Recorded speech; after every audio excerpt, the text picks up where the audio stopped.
Ninguém sendo tentado diga, de Deus sou tentado, porque Deus a ninguém tenta, pois não pode ser tentado pelo mal.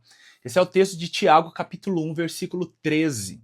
A tentação que Tiago está falando aqui é diferente daquela que prova a fé, mas sim aquela que faz pecar, aquela que nos afasta de Deus. É interessante porque em Mateus capítulo 4, a Bíblia nos mostra Jesus sendo tentado. E a certeza que nós temos é que ele não era um homem comum, mas era o próprio Deus. Diante disso, como entender Mateus capítulo 4 e Tiago capítulo 1, versículo 13, que diz que Deus não pode tentar a ninguém, porque também não pode ser tentado pelo mal. Uma vez que Mateus nos mostra Jesus sendo tentado.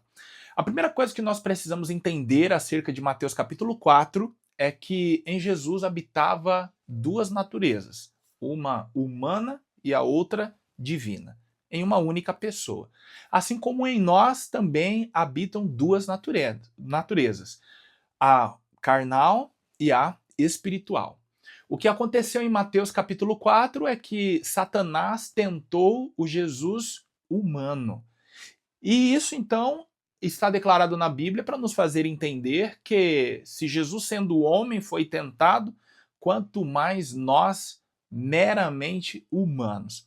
É nesse sentido também que Tiago está dizendo: Deus, enquanto divino, não pode ser tentado pelo mal. É justamente por isso que ele também não tenta ninguém para fazê-lo pecar, para fazê-lo tropeçar, se afastar da sua própria presença. Agora, Tiago também nos fala no capítulo 1, nos primeiros versículos da sua epístola, sobre um outro tipo de tentação. Esta, como provação, é aquela que produz a paciência, aperfeiçoa o crente, o amadurece, o aproxima de Deus, revela Deus para nós.